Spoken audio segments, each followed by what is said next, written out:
Sellsword pretty much sums it up. A poor man has a sword. A rich man needs a man with a sword. Gold is exchanged. If the poor man knows how to use the sword, maybe he becomes the rich man. One way or another. I'm sure sellswords have a long and illustrious history, but if you meet a sellsword who knows it, best hire someone else. A sellsword should be good at one thing: getting paid to kill people. It's not an easy job. Most people try to kill you back, and at least a few of them know how. The ones that don't, well, they often come in enough pretty armour to ruin an afternoon.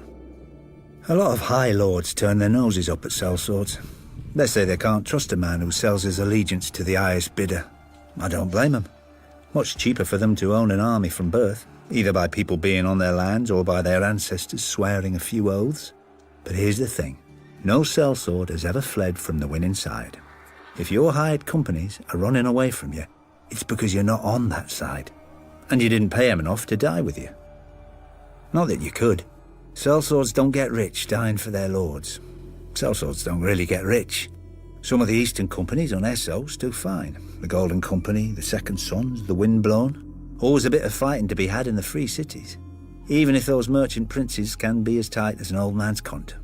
But then you're stuck in the heat and dust, hoping some dumb rich prick doesn't try to hire your company to fight Dothraki, because your dumb greedy captain would probably take it.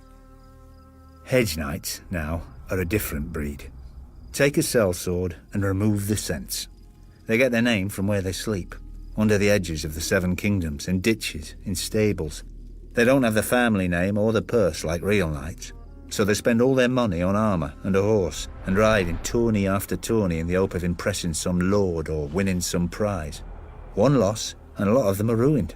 They can't ransom back their armour, even if they win. Think what a knight's good for. Killing men. You know how you train for killing men? By trying to kill men. Not prancing round with a blunted stick, bowing and waiting your turn. Maybe you think I'm just insulting the competition so you hire me instead. Well, of course I am. So don't hire me. Hire a sellsword with educated airs who tells you all about the great battles he's heard of. Or a hedge knight who's won a few tourneys starting to build his name. And the man you're fighting against? He hires me.